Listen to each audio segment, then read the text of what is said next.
Check.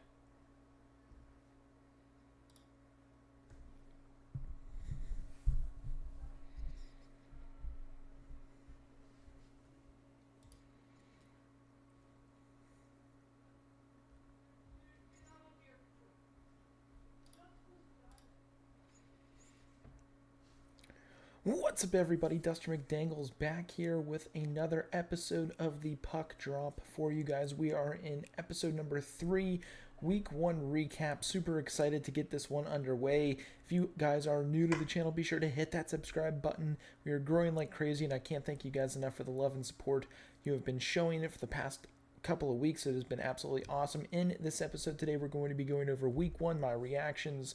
We're going to be going over Western, Eastern Conference, as well as look forward to week 1. We'll talk about Connor Bedard, how he's done in his first week in the NHL. We'll be sure to talk about Austin Matthews on the screen right here. As you guys can see, we'll talk about him and a few other teams as we get along in the episode. So be sure to stick around till the end to watch the full thing. We'll also be sure to break down specific moments in this episode with these segments of each little bit broken up into smaller video bite sizes for you guys if you don't want to watch the absolute full live stream or post stream of this episode. So do appreciate you guys sticking in with it. If you guys are true McDangles fans, or whatever you want to call you yourselves, the Dangles, the whatever, we'll get there together. We'll figure it out together. But first and foremost, what a great first week it was. We had a ton of penalty shots, a lot of good games, big hits, tons of fights. Arbor Jackeye fighting Ryan Reeves as we thought would happen, but man, oh man, that was not the best of fights, but there were a couple other big ones throughout the league. Big hits, already some fines, some injuries. Zach Werenski goes down potentially for a couple of weeks with a knee injury. Taking that knee in the game the other night. A little bit scary there, but overall, I think it's been a very solid first week of the NHL season, and we're first going to start off with the standings. I know it's a little early to be getting into it, specifically with standings, but we'll talk about the Western Conference first, and this is where I'm going to clip it here. So the Western Conference standings here in front of us right now for after week 1 of the NHL, and it has been a good one for the reigning Stanley Cup champion Vegas Golden Knights. They got off to a pretty strong start, starting 3-0, not losing a single game, 2 at home, 1 on the road, +9 differential for goals, 12-4, 3 against. Vancouver, a very shockingly good week. They swept the home-and-home series with the Edmonton Oilers, and we'll talk about them a little bit later in the episode. They looked very good.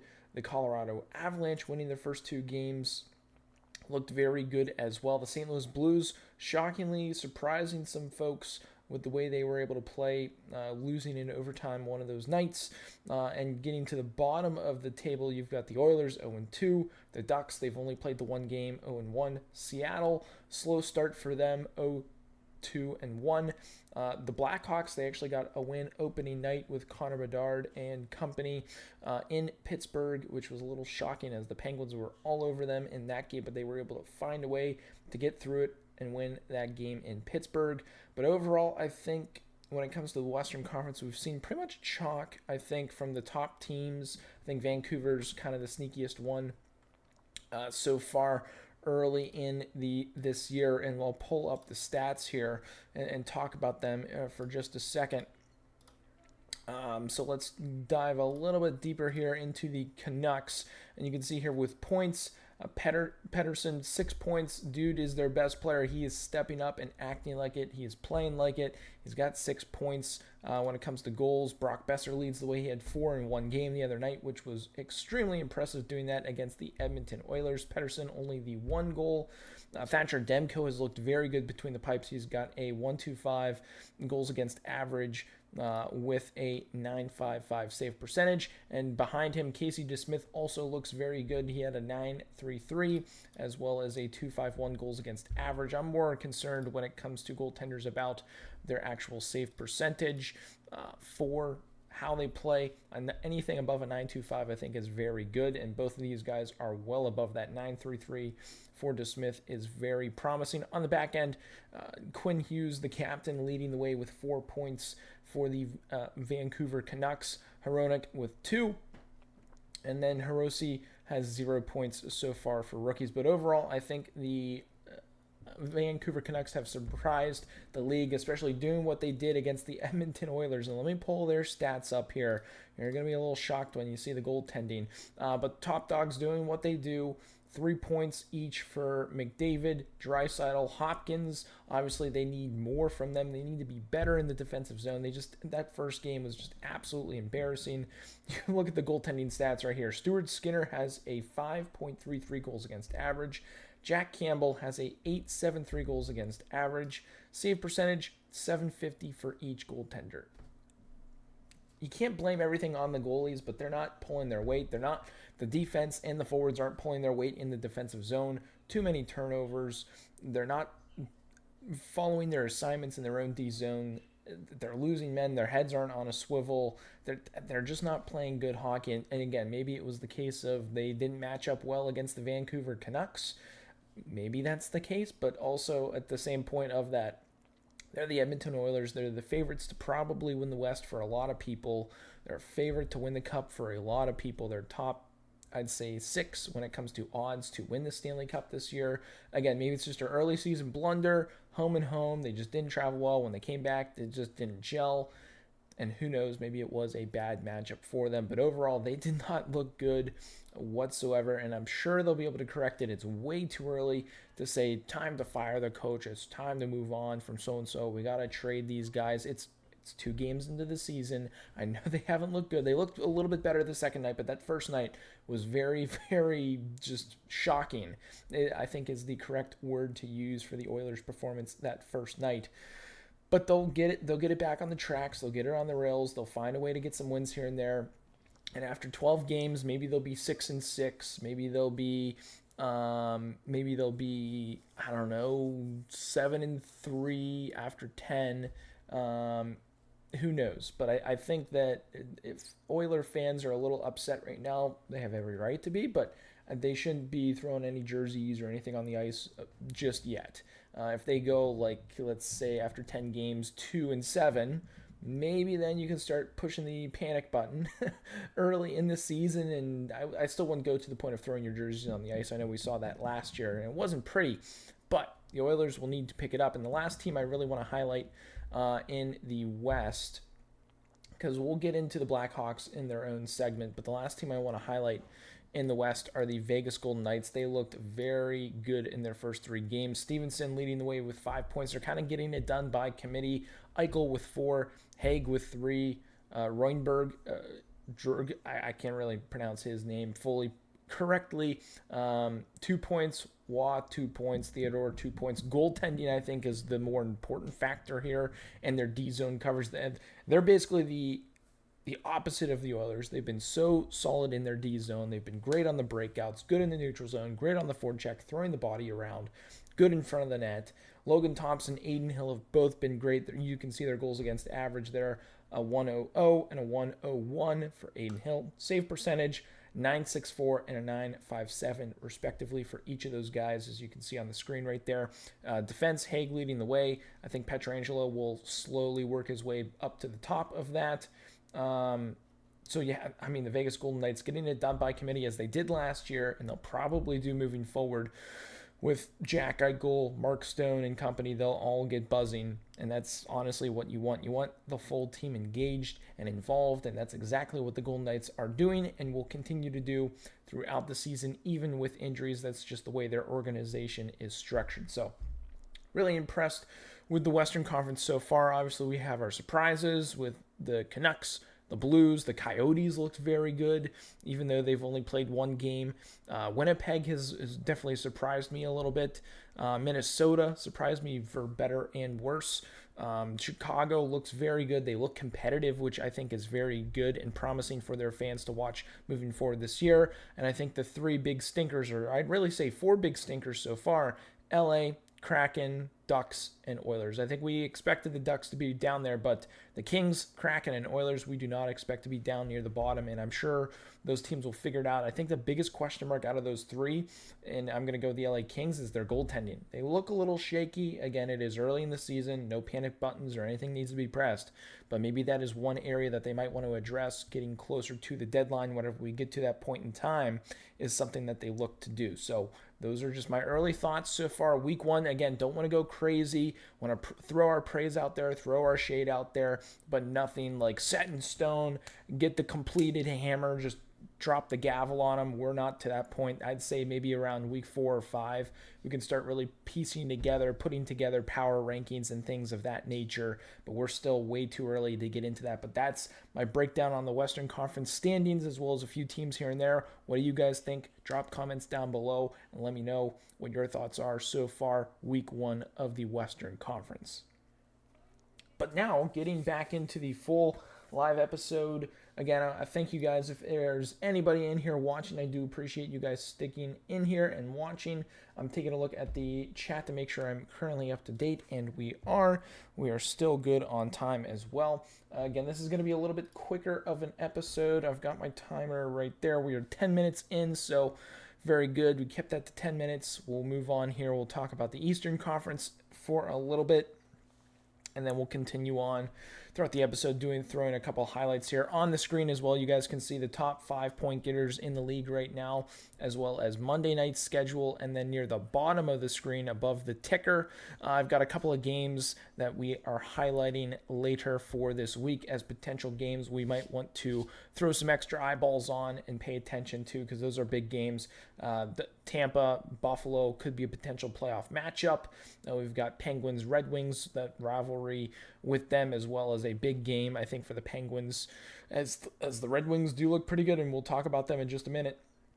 Avalanche, Seattle Kraken rematch of that series last year. Should be really interested to watch that game. And then the Blackhawks and Avalanche, not necessarily a rivalry, but Bedard versus McKinnon. That's going to be really exciting to see. So we'll look forward to that. But that's what is on the screen for you guys to take a look at. I see it to my right, but you guys see it on the screen right now. So be sure to check those games out later in the week as a few highlights. Again, all those channels and everything, I know all of them say ESPN or TNT. We are in the States, so if you are from Canada, that's probably on either RDS, TSN, CBC, whatever you guys watch up there.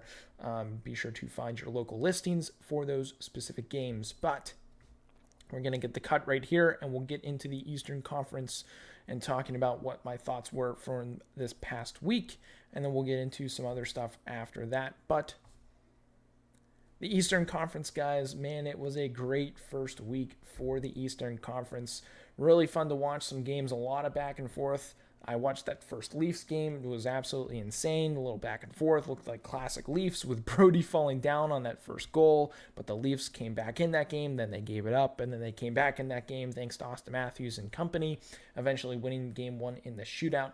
The Pittsburgh Penguins have already played 3 games. They are 2-1. They looked great opening night. They still fell to the Connor Bedard-led Chicago Blackhawks, but against the Capitals and against the Calgary Flames, they found a way to get it done, and man, oh man, the Penguins might be a team to look out for this upcoming season. Boston looks very good, even without that depth up front at the center position with Krejci and Bergeron gone. They still look pretty solid enough to get it done by committee this year, so that should be a very intriguing thing. The Carolina Hurricanes doing what Carolina Hurricanes do, winning hockey games with whatever it takes during the regular season. We will always see them at the top of the standings for the foreseeable future with the way that they play during the regular season, and they have started that 2-0 to start the year so far. Montreal actually has looked very good, even though they've only played 2 games. They kept it competitive with the Maple Leafs, who are expected to win the Atlantic Division. So they should be pretty stout and tough. New Jersey Devils look very good only after 2 games. Islanders look decent. Rangers, they put a pumping on the Buffalo Sabres night 1, but then came back down to earth, losing their second game. Down near the bottom of the standings, I think, are what I expected at least, with the Panthers 0-2 already. The Capitals, they're 1-1. or they're 0-1. They've only played the one game against the Penguins. Blue Jackets look decent. Tampa Bay is down there right now, but again, it's only week 1. We don't have to throw the panic button. I think they've looked very good for the goaltending that they are going to get this upcoming season, so that is promising for Tampa Bay Lightning fans, but most notably, down at the bottom right now are the Buffalo Sabres. They got pumped night 1 against the New York Rangers. I watched that game live. They kind of looked out of sync. They couldn't really get it going up front. They tried the chip and chase game. It didn't really work. They tried the skill game. That didn't really work. Or the all Swedish, no finish type approach. They couldn't get it done night 1. And then they couldn't get it done night 2 as well. Just unable to get it past the Islanders. They lost a tight game. So hopefully that's not a precursor to things to come this upcoming season and losing close hockey games for Buffalo Sabres fans. But again, it's only week 1. We don't have to throw any panic buttons just yet. But let's take a look at a few teams when it comes to their individual team stats. Let's take a look at the Boston Bruins. And again, super early. I know with points, it's kind of hard to tell. Oh, wow, he's up there. He's really great. Pasternak, 4 points. He's looked very good. James Van Riemsdyk, I think he's going to be a really sneaky good player that he potentially could have 40 to 50 points this season. And I think that'd be a great one for him and a great one for the Bruins to get that out of him. I think that would be great for both parties. So look out for James Van Riemsdyk. He's played great both ends of the ice, looking very good in the offensive zone. So look for him to be a huge addition to their squad. This Matthew Portras centerman, young kid, he's stepping in the lineup as so far week 1. He is potentially one of those diamonds in the rough that the Bruins typically always find. They did with Krejci, they did with Bergeron. Is this the next diamond in the rough for the Boston Bruins? We'll have to wait and see. Again, it's only week 1. He only has 1 point, but he's looked very good at both ends of the ice, in the face-off circle and in the defensive zone. For a young kid to play the way he is, it is a very promising notion for the Boston Bruins and their fans. In between the pipes, I've been really impressed with their goaltending. Ullmark has looked like Ullmark. The returning Vezina winner has looked great. Goals against average is 1.0, and then his save percentage, 9.52. Swayman's looked good as well. So I think for those fans who thought that my prediction of the Bruins was a little low, they've looked good so far. Again, it's only week 1. Injuries can happen. Things can happen. But so far, so good for the Boston Bruins. Another team I want to highlight in this section, we're going to be talking about the Maple Leafs in their own little segment here in a little bit. We'll talk about the Penguins in a little bit. But another team I do want to highlight are going to be the Tampa Bay Lightning. So let me pull them up here really quickly, and we'll take a quick little peek at them. Points, getting it done by committee with their top dogs. Kucherov, Hedman, Stamkos all have 4 points. Hagel, 3 points. 3 points. Nicholas Paul, dude has looked very good. He's got sneaky good hands. He's great on both ends of the ice. He's got that salt and pepper in front of the net. That guy is definitely going to be putting up 40 to 50 points this upcoming season. Hagel might be a 60, 70 point guy. So that's really encouraging for the Lightning. They've looked okay in their D zone. Nothing too crazy. But the goaltending, Johansson, however you want to pronounce his name, goals against average 4.09. Save percentage is only an 8.89. So that's a little worrisome. Maybe shore up that D zone a little bit better. Maybe help him see the puck more. I know that a couple goals that first night, dude was screened. He couldn't really see the puck, and that goes both ways. Him trying to look around the right way, around the screen, as well as the defenseman moving his man out of the way enough so that the goaltender can get his feet set, get his eyes on the puck, and make a play. So far, it hasn't been as shaky as I thought it would be for him between the pipes, but obviously it can get better. Again, we're only 1 week in, no panic buttons, nothing needs to be pressed at this point in time.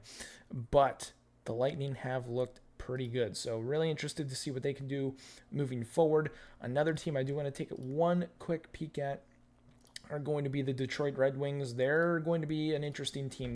They I think will be on the bubble of potentially making the playoffs. DeBrincat leading the team in 4 points. He's probably getting the ice time he finally thinks he deserves and deserved back in Ottawa, but he's getting it now, and he's showing for it, playing great hockey. Comfort, 3 points. Sider's got 2. Sprong, a new addition as well to the Red Wings, already has 2 points. Gostisbehere has 2 points, so they're knocking on all the right cylinders as of right now with their team. Goaltending, Husso's been the only one to play for them. He's got a 3.57 goals against average with an 8.63 save percentage. That's obviously going to get better with his caliber of goaltending. Maybe, again, it will help if they shore up their D zone a little bit more. I think that's where the question marks for me as the season goes on, with them potentially dropping a couple games here and there in a row. If they can keep up with that and do a little bit better in the D zone, chipping pucks out, cleaner breakouts, better man-to-man switches, better man-to-man marking, odd man rushes, limiting that with hard back checks. Again, there's a lot of different pieces that will come into it here for a younger type team that will maybe have some bumps in the road. But again, this year is very pivotal for the Red Wings in that development. Can they take that next step? Will they be able to take that next step? We'll have to wait and see. But week 1 is definitely so far so good, I think. Through 2 games, they have 2 points. They've split the points so far. If they can continue that and maybe do a little bit better, they have a chance to fight for those later playoff spots, the wild card spots with your Ottawa Senators, your potential Pittsburgh Penguins, Islanders. You're going to be fighting that position with those teams, and maybe even the Buffalo Sabres. Obviously, I think the Buffalo Sabres, but it will be interesting to see that. But I want to know what you guys think down below in the comments. What do you guys think about week 1 of the Eastern Conference so far? Has it been what you've expected? Do you expect more out of the Buffalo Sabres? I think all of us would say yes. Who has been the surprise team so far in the East for you? Are the Maple Leafs the clear front runners for the Atlantic and the Eastern Conference? Let me know what you guys think down below. But that is the breakdown of the Eastern Conference. We are in a good spot. We've only gone 20 minutes now, so 10 minutes per conference, which I think is very, very good. Danny, my friend, thank you for jumping in. I see you in the chat now. I just pulled up my chat. I need to study a bit for all the games this week. Drop more likes, people. Thank you very much, Danny, for jumping into the stream. It has been a fun one so far. We've done a breakdown of the Western Conference week 1 and some early thoughts. We just did the breakdown on the Eastern Conference. Early thoughts, what I thought from a few teams. We got into their stats a little bit, but moving forward here, we're going to be talking a little bit more in depth when it comes to specific teams. Going to be a fun segment here, and I'm really excited to get into this one. So we're going to get things put together here. As you guys can see, we're heading over to the Chicago Blackhawks, and it has been an interesting one. So we've got their team stats here. Hopefully they show a little bit more detailed stats than this. What if we actually go into the player? What will it say? Okay, it does talk about last 5 games. Okay, cool, because we'll be talking about the Blackhawks first, and then we'll move forward into a few other teams. We'll do Blackhawks, Leafs, and then I think I want to talk about the Penguins in this one, as those have been some pretty interesting teams to watch. Not only their highlights, but their games as well. So we're going to go ahead and get into it. Here is the video cut. So now we are moving forward, and we're going to be talking about some teams specifically. And up first, we're going to be talking about the Chicago Blackhawks, and more specifically, Connor Bedard and his first week in the NHL. Man has played 3 games in the NHL, and the Blackhawks currently sitting 1-2-0. They've got 2 points out of those 3 games. They've been on the road for all of them. And looking at his individual stats, obviously he has scored his first goal in the NHL, currently has a 3-game point streak going, had an assist night 1 for him. He had a goal night 2 and an assist in night 3 in a game in which they kind of got outplayed by the Montreal Canadiens, and was a very tough environment up there in Montreal against the Canadiens. Overall, he's played a lot of ice time, averaging, I'd say, anywhere about 21 minutes roughly per night. 21 the first couple of nights, almost then 22 that second night. Third night, 23:02. That's pretty crazy there. He's had a ton of shots. If you guys want to throw wagers on potential shot bets in games, this guy's probably going to have 3+ shots in a lot of games this upcoming season. So if you want to throw that down, he had 5 the first night, 6 the second, 5 the third. He's had 2 penalty minutes so far. He is a -1 so far, 3 points, and he's got 20 shifts basically a game. This guy is a complete game breaker. Every time he's on the ice, the defense needs to be aware of where he is at all times. He has played absolutely amazing. Honestly, I don't really have anything to nitpick about this kid so far. Obviously, the face-off circle might be one area that he needs to adjust and do a little bit better at. I know night one he got absolutely taken to the cleaners by Sidney Crosby, but I feel like that is to be expected with the veteran presence and ability that Crosby has in the circle. You've probably seen some videos out there on X of him and be having that hot mic and basically stating that he's getting absolutely taken to the cleaners by Crosby. So kind of cool stuff there. He's a very humble guy, but he also is a great player himself in his own right. He has played very, very good hockey, and it'll be interesting to see what he does throughout the rest of this first month of the season. Do you think he'll be over, let's say, I don't know, let's say 13 points? Will he be over 13 points or under 13 points? I want to know what you guys think after his first month of the season. When we get back to their team, points-wise, I don't think he's been absolutely great, but play-wise, this guy has looked absolutely amazing. Andreas Athanasiou, I think he's looked very good for the Blackhawks so far early in this season. Night one, I thought he was one of their better players other than Bedard against the Penguins. He only played 10 minutes that night, but he played 17 night 2, 15 night 3. He is even on the points or plus minus. I thought he's looked great. Night one, he had 1 assist. He hasn't had many points, but he's played great. Only 1 shot night 1, but 2 shots night 2, 5 shots night 3 for them. He overall, I think, might be one of their sneaky guys of potentially getting 40 to 50 points this year for depth. Again, Athanasiou's looked great. He's throwing the body around. He's buzzing out there. He's super fast, good hands, great vision, very solid in the D zone. I don't think he's looked that bad in the D zone whatsoever. So he's been very, very good in my opinion. When it comes to another player I'm very impressed with so far is Tyler Johnson. A little bit older, smaller player, 5'8", 185 is what they say. 33 years old. That's kind of crazy to see. He is even on the plus minus so far this season, averaging roughly anywhere about, I'd say, 15 minutes basically per night. He didn't have any points that first night against Pittsburgh. He looked very good against the Penguins watching that game. He had 5 shots in the last game, 3 in the first, and 0 in that second against Boston. 2 goals against Montreal, so good for him on that, getting on the point board. He's only a couple away from 200, so hopefully he can hit that this season. That would be very cool for him. But man, he's looked very good. I think the future is definitely bright. One of their players that I was interested in watching, and he's played very solid.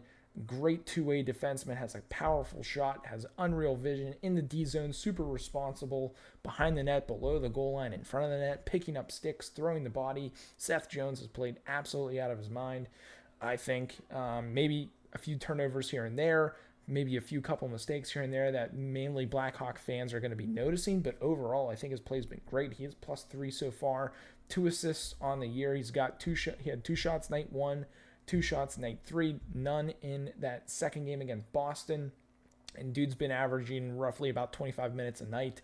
He's going to be out there. He is their top defenseman, and he's definitely showing it. He's very good, both ends of the ice, super responsible, and I think he's a decent leader for the team as well. 6'4", 213. He is 29 years old. He's been in the league for a while, is an assistant captain on the team. So I think he's going to be a great role model for the young guys moving forward throughout the season. And overall, I think their goaltending has been pretty decent. If you ask me, Mrazek, he's played 2 games. Goals against average, .254. Save percentage, .935. He's looked good. He's 1-1 on the year. I think, if anything, if they can get, I don't know, anywhere from 20 wins out of him and maybe a couple out of the Soderblom kid who has a .203 and a .928 save percentage. I think the future is bright for the Blackhawks. Do Blackhawks fans want them to do poor and get another high draft pick? I think the answer to that would be yes. But I think the future is bright with the amount of cap space that they have, the youth that they have on their team. I know they're sprinkled in some veterans in there. So you can't say they're a completely super old team like the Penguins, who are the oldest team in the league. But the Blackhawks are very intriguing, and I'm interested to see them as the year goes on. Obviously for Bedard, but for some of these other players that I've highlighted, Ryan Donato's looked very good. Foligno, for his age, has looked very good. Taylor Hall has looked good. I know he got hurt in the Boston Bruins game, which we'll have to keep an eye out on for him and his status moving forward for the next couple of games. But overall, the Blackhawks have looked great, and Blackhawks fans should be excited for the future. But I want to know what you guys think down below about their first week and moving forward, what the Blackhawks need to do. Will Bedard have more than 13 points after the first month? Let me know what you guys think down below in the comments. But getting back to the live audience, taking a look, I feel envy of Chicago. They have an amazing rookie. Yes, they do. Connor Bedard has been absolutely amazing, and he will continue to perform and do well. Time-wise, we are still looking good. So we'll get into our next team here, which you guys will see in just a moment who we are going to. Oh, let me go back here. Teams, it is going to be an Eastern Conference one, and it is going to be the Toronto Maple Leafs. So Leafs haters, turn away. Leafs lovers, come to the forefront, because we are talking about the squad, and you guys will like it because they have looked extremely good. But let me first go ahead and cut this video. So we're now getting into the next highlighted team after their first week, and they have looked absolutely insane. The Toronto Maple Leafs on top of the world. Night one looked a little shaky back and forth, but they ended up on top and in front of the Montreal Canadiens, and they did it again night two on the back of Austin Matthews, William Nylander, and company. Team stats are on the board right now, and I first want to highlight the goaltending. Samsonov, this is kind of where it's a little shaky, and it's like, okay, it needs to get better. Yes, they've won their first two games. Yes, their forwards look amazing, but the back end hasn't looked as good as I thought they would, with the compatibility that they have. The goaltending has looked shaky with Samsonov, but that also comes down to D-zone presence and how they operate. So you can't just put it on Samsonov, who's got a 4.42 goals against average and an 8.39 save percentage. It's the whole team as a whole, not just the goaltending. Max Domi's looked a little quiet. He is a -3. Hasn't looked very good. Ryan Reeves, -2, but dude's obviously been a presence when he's on the ice. Matthew Nyes has been extremely quiet his first two games as a -1. Morgan Riley's looked very good. He is +4. He's got 3 points. Jan Krok scored a goal the other night. Looks pretty good. +1, 2 points. Bertuzzi only has the 1.1 goal to show for, but he is +3. He's looked very good on that top line with Matthews and Marner. Marner has looked good in the D zone. +3, 3 points. And obviously Nylander, very good. 3 goals, 2 assists. He is even on the plus and minus, so maybe he needs to be a little bit better on the back check and in his D zone. But Austin Matthews, talk of the town, 6 goals for 6 points, is a +3. Dude's been absolutely lighting it up. 2 hat tricks to start off the season. It hasn't happened apparently since like 2017, I think, with Ovi, and that was the only other time since like way back in the day in like the 40s or 20s or something like that. But only 2 games played. They beat Montreal. They beat Minnesota. Basically, he's played 20 minutes a night. Night 2, he had 1938. 8 shots the first game, 5 shots the second game. Again, 3 goals in each game. Dude is just on another planet with his goal scoring ability, with that release he has and the vision and just the know of where to put the puck. Dude is just on another planet, and he's going to continue to be. Maybe he's going to be the Maurice Richard, Rocket Richard Trophy winner this year. Who knows how many goals he's going to put up? I want to know what you guys think. Will he put 60 plus up this year? That's honestly realistic. He's on pace for some crazy amount of goals this year, but will he stay healthy? I know last year he was a little injured, a little banged up with his wrist. This year, obviously he looks healthy. He looks good. He is 26 years old. 6'3", 215 is what they list him at. He's looked very solid. Really intrigued to see what he can do and the rest of the team. But I think they need to shore up their back end a little bit more, shore up their D zone a little bit more, work on the turnovers, work on the smart plays, work on those moves at the entry of the blue line and exiting your zone. There's still like the little things that could catch up with them later in the season that could take them on a losing streak. But overall, I think they've looked solid enough to obviously win hockey games. They will need to find a way to keep that up and keep the dam from breaking, because there are still some cracks in places. We've seen it the first 2 nights with them giving up the goals that they have, but there is definitely a good foundation for them to build on this year, I think more so than they've had in the past. So shore up the back end, keep it going offensively with Matthews, Nylander. Tavares has looked very good. He's got 5 assists on the year. Klingberg has looked great on the power play. The first night power play took a little while to get going, but they eventually did. Riley looks good as well. So overall, again, team is in a good spot. The Leafs will do some great things this year as long as they can shore up those holes and find ways to play good defensive hockey, turn the defense into good offense, and with the offense that they have, they'll be able to win a lot of games. But I want to know what you guys think down below about the Toronto Maple Leafs and what you think they've done this current season, and where you think they're going to go moving forward. Drop those comments down below. We'll have some discussion together about the Toronto Maple Leafs. But getting back into the live stream here, we've got that video out of the way, done and dusted. While Austin is playing, Toronto won't lost points in these first games. Yeah, I mean, with him being super, super solid, I think it will be hard for them to lose games. But maybe if he goes on a dry spell, maybe that kind of dries up a little bit due to that fact. If they're not solid on the back end, can they continue to play well in the offensive zone? With giving up, let's say, 3, 4, 5 goals a night, they're going to have to score 5, 6, 7 goals a night. Will they be able to keep that up with that pace? At some point, it's going to dry up, and there will be nights where they're not clicking, and then they will lose games. So they'll need to shore up that D zone to be super certain with the fact that they do have that offense that they do, but they can't rely on that every single night to win them hockey games, because if they're not good in the D zone, you can score 5 goals, but maybe you're giving up 6 or 7, and you're not going to win hockey games like that. So we'll have to wait and see on that and how they move forward here in the future. Last team I want to talk about for a video cut.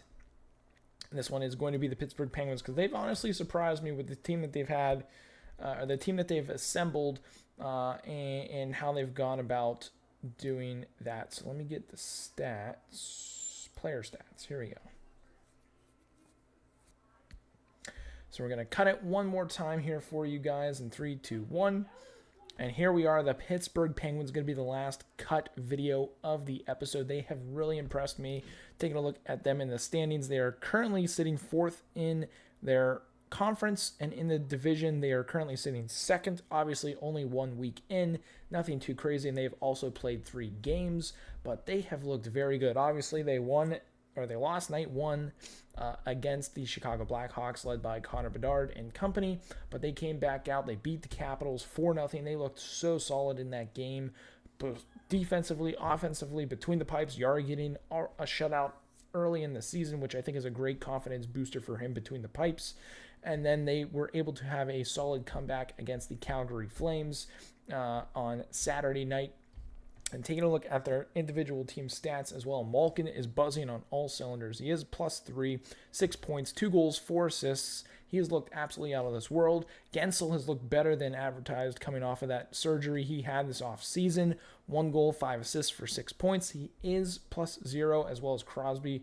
They're both even with the plus-minus. Crosby, 3 goals, 1 assist. He's shooting the puck a lot more. Brian Rust has looked very good, 3 goals on the year. Riley Smith, great addition for the Penguins. He's one player I do want to highlight. He has looked very, very stellar on that second line with Malkin and Raquel. I think he's exactly what they needed. He's great and responsible in the D zone, but offensively, he's got speed, skill, he's got a quick release, he's able to beat goaltenders, and so far, 2 goals, 1 assist for 3 points, +5 on the season. That's exactly a player you want out there with Evgeny Malkin and getting things done.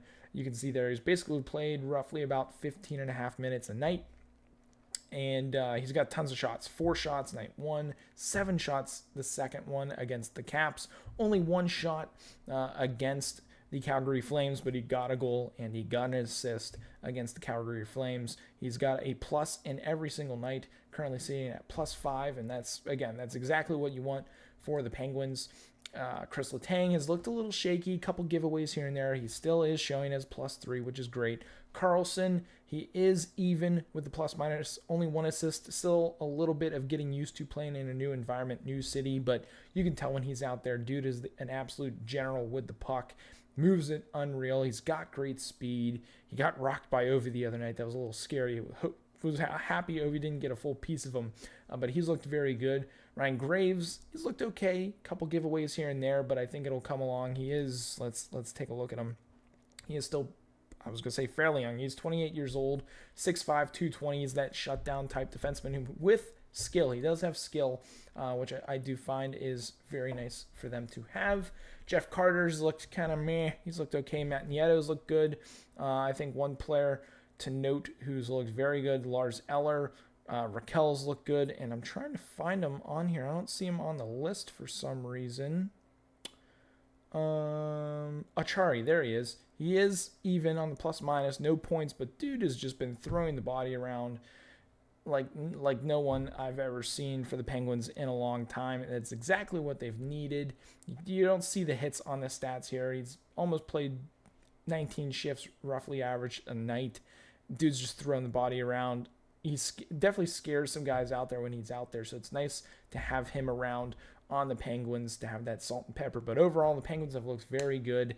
Goaltending, we'll scroll down to the goaltending. Nedeljkovic played the other night. He had 201 goals against, 944 save percentage.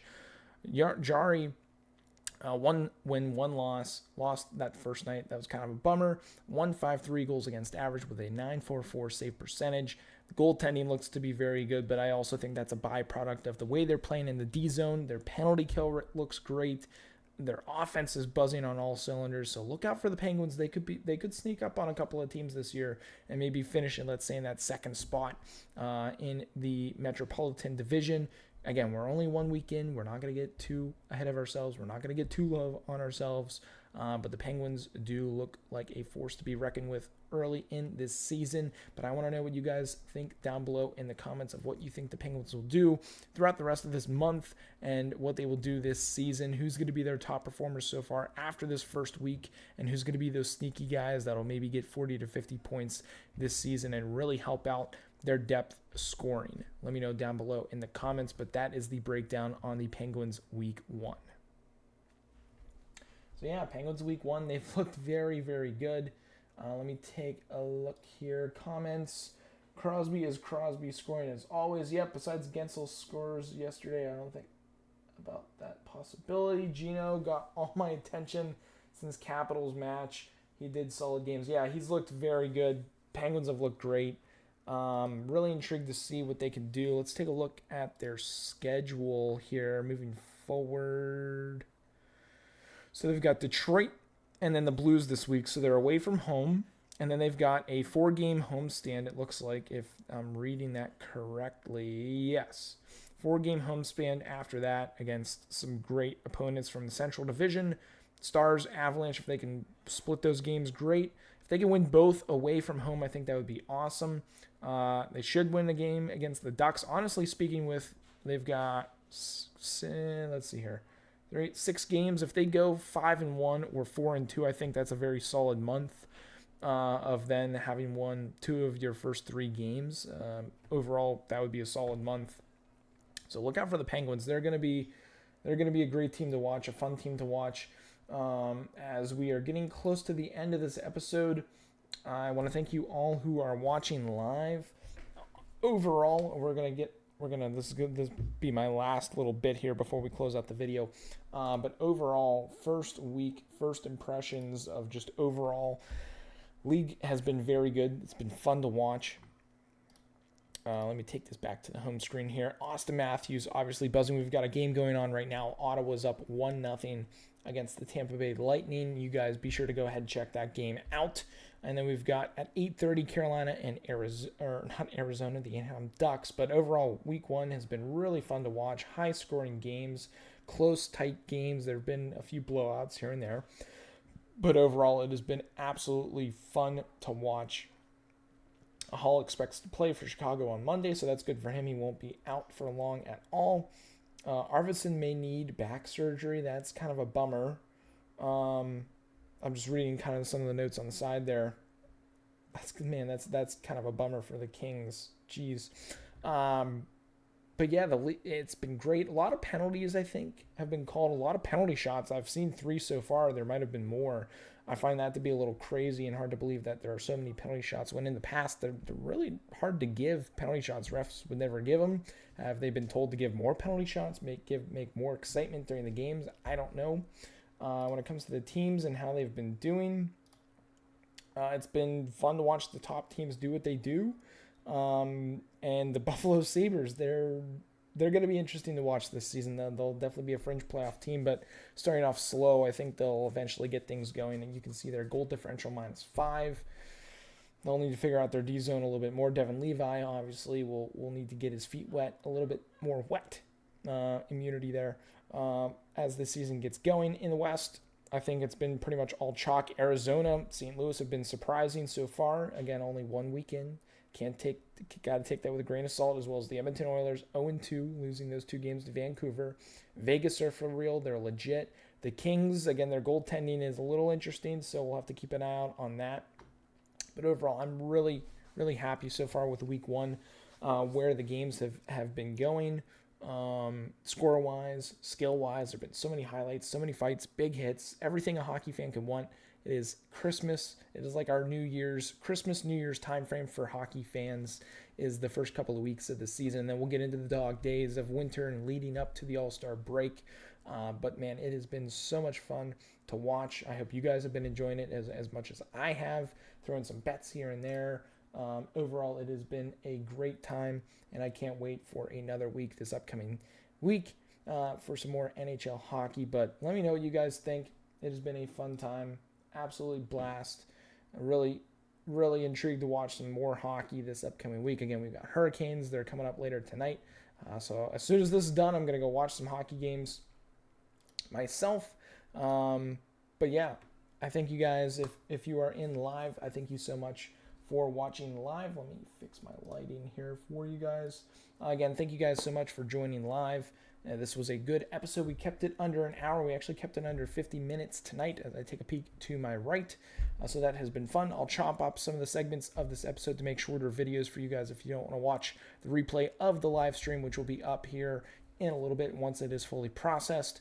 But that's it for episode 3 of the Puck Drop. If you guys liked it, be sure to drop that like. If you are new to the channel, be sure to hit that subscribe button. We've got some promo codes down below in the description for you guys to take full advantage of. But that's going to be it for this one. I hope you guys have a good one. And as always, stay dusty.